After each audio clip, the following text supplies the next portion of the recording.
Hello, everyone, and welcome to Ian Saturday Night. Well, today it was a blistering hot day, but I passed it okay. And it's the 4th of July, so happy 4th of July to everybody. And that deserves a smile. It comes to my mind tonight that our country endured a lot of upheaval and drama, much of the upsetting to the expense of indigenous cultures. That's just something that's documented. And when I went to school, everything was rather sanitized and sugar coated. So it's always interesting looking back on my sugar-coated education to see how that wasn't the case.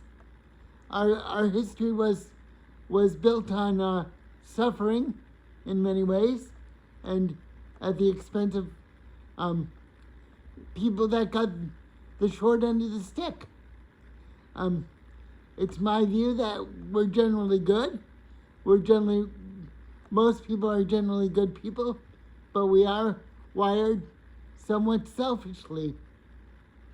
And that has been proven in many books that I haven't read, but it's in the common public domain in recent years that we're perhaps wired a little bit selfishly sometimes, and I'm not a pessimistic person, but sometimes that's the case.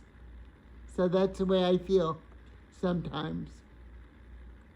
And if you want to write in and tell me how much you disagree with me, that's okay.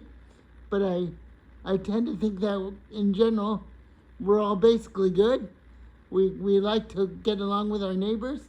However, there's upheavals that happen that make us more selfish. And that's just what I feel from 59 years on the planet. It's my birthday next month, so I'll be 60 years old. And I don't know if many of you think I have a 60-year-old face, but if you do, that's okay. I had one person, I was on a dating site once, and I still am to some degree, but I was on a dating site once, and someone had the audacity to write in that she thought that I looked like,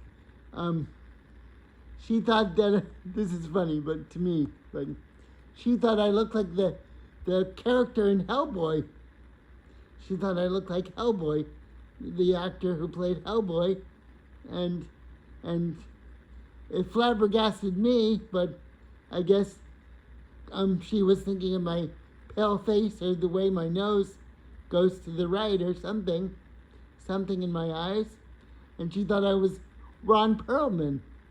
So no offense to Ron Perlman, but in my mind, I like to think that I'm Ian, and not Ron Perlman. So no offense to Ron Perlman here. I know he's a good actor, but I want to be me. I don't want to be compared to Ron Perlman, but everybody, as I talked to you guys before, as I talked to everyone before, everyone sees me the way they want to see me. My mom sees me the way she wants to see me. My stepdad wants to see me the way he wants to see me. And hopefully they all see me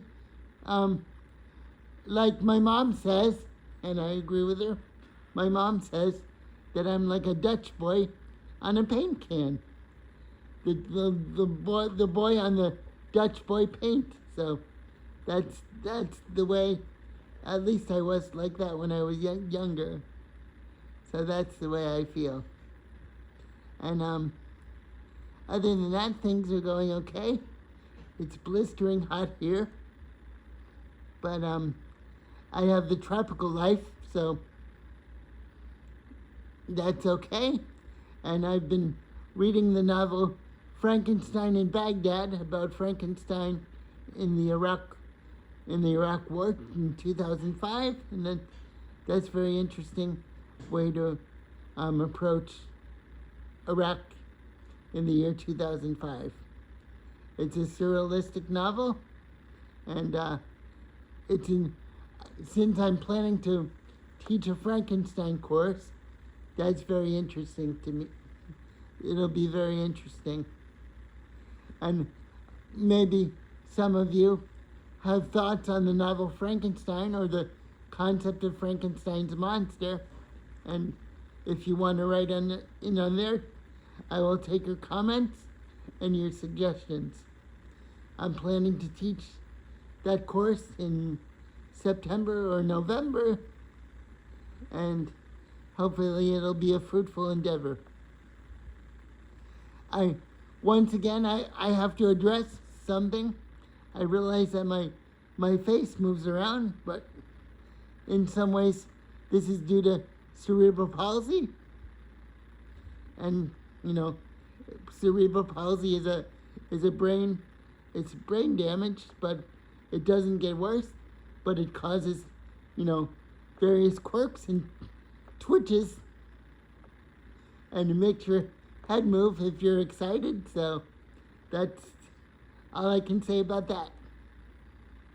I can say other things, like sometimes I feel like a cartoon character, and people through my years have called me Pinocchio, but I think when they call me Pinocchio, they mean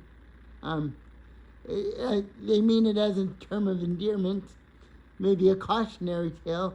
I haven't read the original story, Pinocchio, but I know it's a cautionary tale.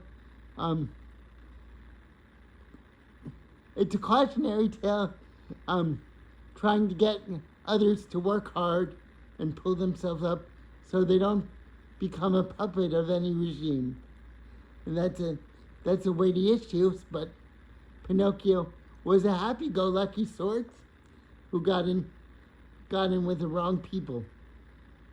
So, at least in the Disney version, there might be other versions, but at least in the Disney version, that's what happens. I watched Peter Pan the other day, and that was a very interesting experience because I hadn't seen it, but I was shocked by the rather racist depiction it had of Indians. A very simplistic way of rendering Indians. It's kind of shocking because I didn't expect it, but then again, it's kind of a child's vision of how Indian and Indian people are, which is troubling, but you have to, I guess that was the time, and now the Disney Corporation is uttering disclaimers. So I realize that I'm like a cerebral version of Jerry Seinfeld. I can talk about things that kind of mean something in an abstract way, but kind of don't.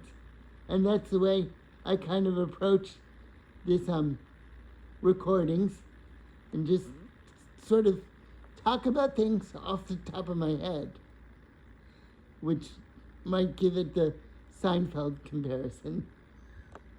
I don't know if I'm being too hard or too easy on myself, but my